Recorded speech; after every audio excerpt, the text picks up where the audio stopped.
ଆଜି ବିଦ୍ୟାଳୟରେ କ'ଣ ହେଲା କି ଯାହାକି ଆମକୁ ରବିବାରରେ ଯିବା ପାଇଁ ପଡ଼ିଲା, ଶେଷ ଯାଏଁ ଦେଖିଲେ ଜାଣିପାରିବେ। ନମସ୍କାର, ଜୟ ଶ୍ରୀ ଜଗନ୍ନାଥ ସାଙ୍ଗମାନେ। ଆଜି ହେଉଛି ଜୁନ୍ 21 ତାରିଖ, ବିଶ୍ୱ ଯୋଗ ଦିବସ। ତେଣୁ ଯୋଗ ଦିବସରେ ପ୍ରତିବର୍ଷ ପାଳନ କରାଯାଏ। ତେଣୁ ଆମ ବିଦ୍ୟାଳୟରେ ମଧ୍ୟ ପାଳନ କରାଯାଉଥିଲା। ତେଣୁ ପ୍ରଥମେ ଆମେ କ'ଣ କଲୁ, ବିଦ୍ୟାଳୟରେ ଯାଇ ସ୍ୱାଗତ କଲୁ। ସ୍ୱାଗତରେ କିଛି ମୁରୁଜ ପକାଇଲୁ, ପିଲାମାନଙ୍କୁ ନେଇକି ବୌଦ୍ଧ ମଣ୍ଡପକୁ ଗଲୁ। ମୁଖ୍ୟ ବକ୍ତା କିଛି ଭାଷଣ ଦେଲେ, ତାପରେ ଯୋଗ ଶିଖାଇଲେ।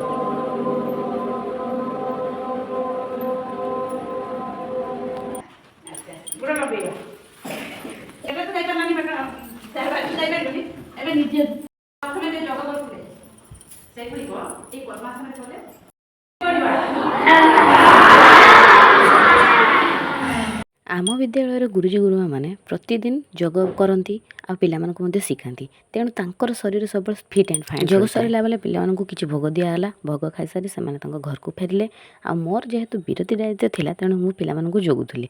ଆଉ ଜଗିବା ଅବସ୍ଥାରେ ଦେଖନ୍ତୁ ପିଲାମାନେ ସବୁ କ'ଣ କରୁଛନ୍ତି, ଟିକେ ଖେଳାଖୁଳି କରିଦେଲେ। ଖେଳାଖୁଳି କରିସାରି ଘରକୁ ଗଲେ। ଜୟ ଶ୍ରୀ